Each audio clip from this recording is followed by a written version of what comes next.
Olá e bem-vindos. Hoje a gente vai mergulhar num material que, olha, vou ser sincero, mexe com um vespeiro. Com certeza.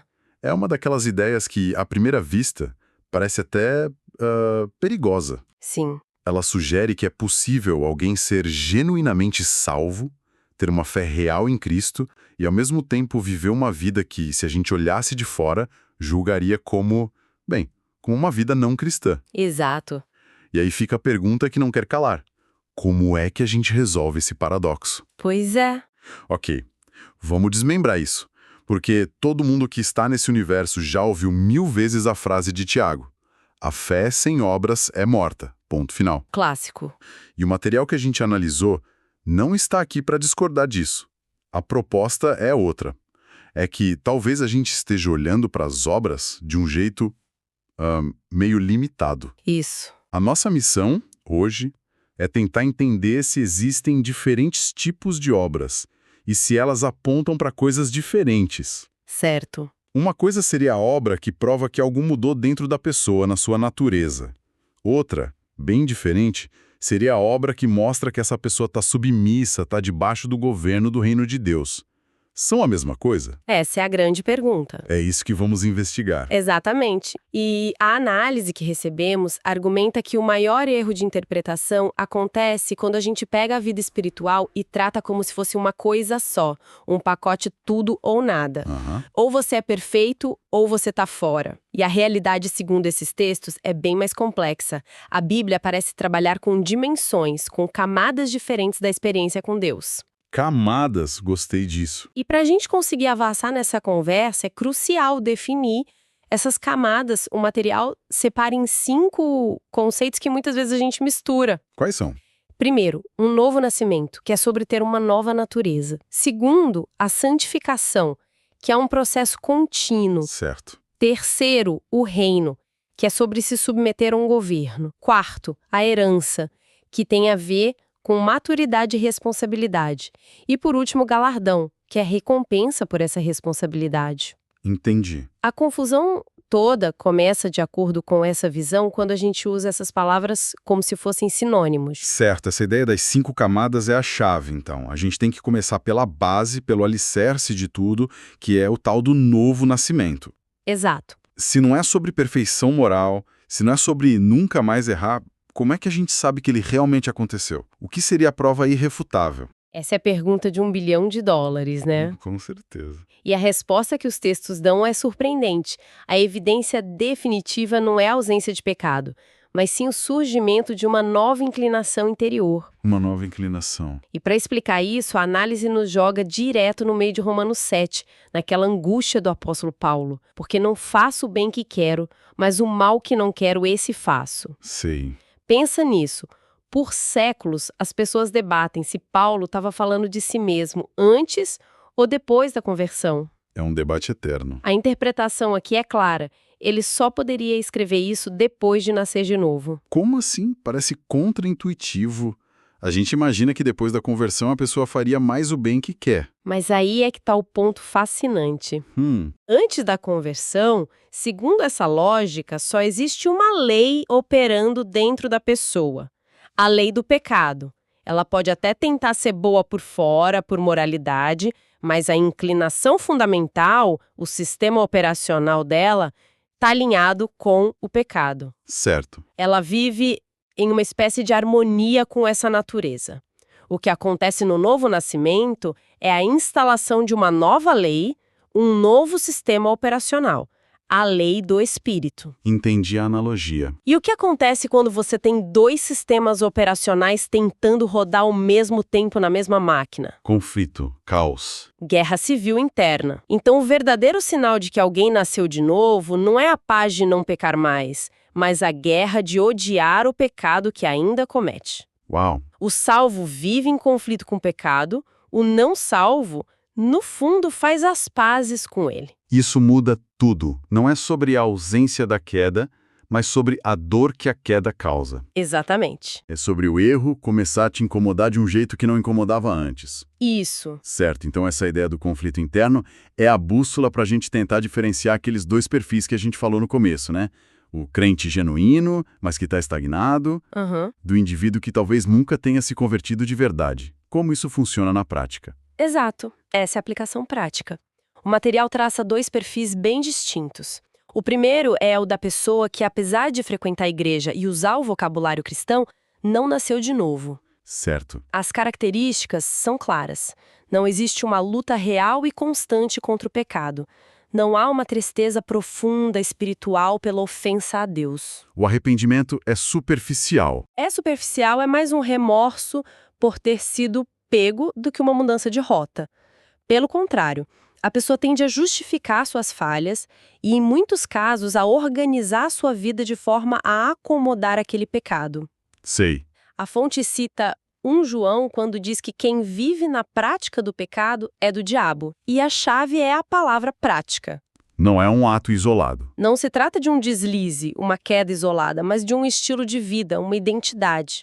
O pecado não é um acidente de percurso, é o próprio percurso. Ok, esse perfil é mais fácil de identificar. Mas e o outro?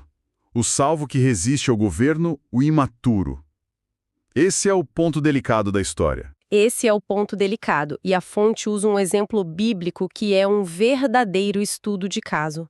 A igreja de Corinto. Corinto. É impressionante. Imagine essa cena. Uma igreja cheia de dons espirituais incríveis, pessoas falando em línguas, profetizando, e ao mesmo tempo uma bagunça completa. Nossa. Brigas, fofocas, partidarismo, gente processando o irmão no tribunal, imoralidade sexual sendo tolerada, abusos na ceia do Senhor. Era o caos. Um caos mesmo. E o que Paulo faz? Ele começa a carta afirmando a identidade deles, santificados em Cristo Jesus. Ele não questiona a salvação deles. Certo. Mas, logo em seguida, no capítulo 3, ele dá o diagnóstico. Vocês são carnais, são meninos em Cristo. Percebe a tensão. Totalmente. Ele não diz vocês são falsos, vocês são ímpios. Ele diz vocês precisam crescer. Eles eram salvos, mas não eram governados. Tinham a natureza, mas resistiam ao processo. Espera um pouco, isso soa perigoso, de verdade. Sim, é uma ideia que incomoda. Se a gente aceita que alguém pode ser salvo, mas carnal, como no caso dos coríntios, qual é o incentivo para a pessoa mudar? É uma ótima pergunta. Isso não vira uma desculpa, uma licença para complacência. Onde fica a urgência do arrependimento que a gente tanto ouve falar? Essa é a objeção mais importante. E a fonte aborda diretamente. E qual é a resposta? A resposta está no que o salvo não consegue fazer. Sim, ele pode estagnar, pode resistir ao governo de Cristo, pode viver de forma imatura por um tempo. Ok. Mas, segundo o argumento, há algo que sua nova natureza e a presença do Espírito Santo não permitem. Ele não consegue viver em paz, consciente e permanente com seu pecado. Ah, entendi. O Espírito Santo age como um inquietador divino. Ele convence, confronta, gera uma inquietação, um peso na consciência que não existia antes. Faz sentido. Se essa guerra interna, essa angústia de Romanos 7, simplesmente não existe de forma consistente, se a pessoa consegue viver no pecado de forma planejada e com a consciência tranquila, Aí o sinal é outro. aí sim, a fonte argumenta que esse é o maior sinal de alerta de que o novo nascimento talvez nunca tenha ocorrido. A ausência total de conflito é a verdadeira bandeira vermelha. Entendi.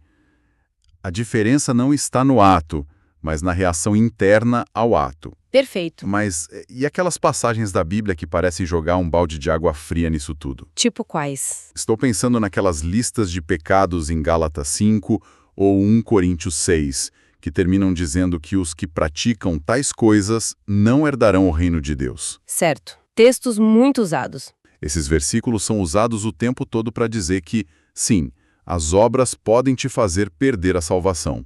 Como o material lida com isso? Essa é a virada de chave de toda argumentação. E a resposta, segundo a análise, está em ler o que está escrito com uma precisão quase cirúrgica. Você usou a frase exata, não herdarão o reino de Deus. Certo. O texto não diz não serão salvos ou perderão a filiação, e essa distinção é fundamental. Qual distinção? Herança não é a mesma coisa que filiação. Herança não é filiação. Explica melhor isso. Pensa numa família real ou numa grande empresa familiar. Todo filho do rei é um príncipe. Tem direito à filiação pelo simples fato de ter nascido. Isso é garantido. Certo, é um direito de nascença. Mas nem todo filho herda o trono. Nem todo filho herda a responsabilidade de governar o reino. A herança está ligada à maturidade, à confiança, à capacidade de assumir responsabilidades. Entendi a diferença. Filiação é um presente que se recebe no nascimento, herança é um prêmio que se conquista com a maturidade. Gostei da analogia. Outra analogia. Você pode ser cidadão de um país, ter o passaporte e todos os direitos. Isso é sua filiação. Ok. Mas isso não significa que você terá uma posição no governo, que será um senador ou um prefeito. Essa é a herança, a autoridade. Faz todo sentido. A salvação nos dá a cidadania celestial, a vida de submissão e maturidade nos qualifica para a herança de autoridade nesse reino. Uau! Essa analogia da cidadania e do governo é muito boa e faz pensar na parábola dos talentos. Exatamente. Jesus não conta a história de um servo bom e um servo do diabo. Não, eram todos servos. Todos eram servos do mesmo patrão. A filiação deles era a mesma. Mas no fim da história, o que acontece? Aos que foram responsáveis e multiplicaram o que receberam, o Senhor diz: sobre o muito te colocarei. Certo. Eles recebem autoridade para governar sobre cidades. Eles herdam. E o outro? O servo negligente não é expulso da família, mas ele perde a oportunidade de participar do governo. A filiação era um dado, a herança foi uma consequência da responsabilidade. Certo, o argumento está se fechando de uma forma muito lógica. Sim. Sabe, o que mais me marcou em toda essa análise é como ela tira o peso daquela ansiedade constante de será que eu fiz algo hoje que me fez perder a salvação? Tira mesmo. E coloca o foco em outro lugar. A pergunta deixa de ser, a cada tropeço, será que eu ainda estou dentro? E passa a ser o que eu estou construindo com a cidadania que já recebi. Muda totalmente a perspectiva. Muda o jogo de defesa para o ataque, de medo para propósito. É exatamente essa a mudança de perspectiva. A fonte conclui de forma bem direta. E como ela conclui? A salvação, a filiação, é evidenciada pela nova natureza, que se manifesta principalmente no conflito interno contra o pecado. É a guerra de Romanos 7. Ok. A herança no reino, por outro lado, é evidenciada pela submissão prática ao governo de Deus, pela maturidade, pela responsabilidade. Certo. E aí a gente entende Efésios 2:10 de um jeito novo. O texto diz que fomos salvos para as boas obras. A lógica é invertida. Exato. As obras não são a causa da salvação, são o propósito dela. A salvação não é o diploma de formatura. É a matrícula na universidade. O trabalho, o estudo, a construção começam depois que você entra. O objetivo não é só escapar do inferno, mas se qualificar para governar com Cristo. Então, o que isso tudo significa? Para mim, o insight mais poderoso é essa separação clara. Salvação tem a ver com identidade, com natureza, com quem você é.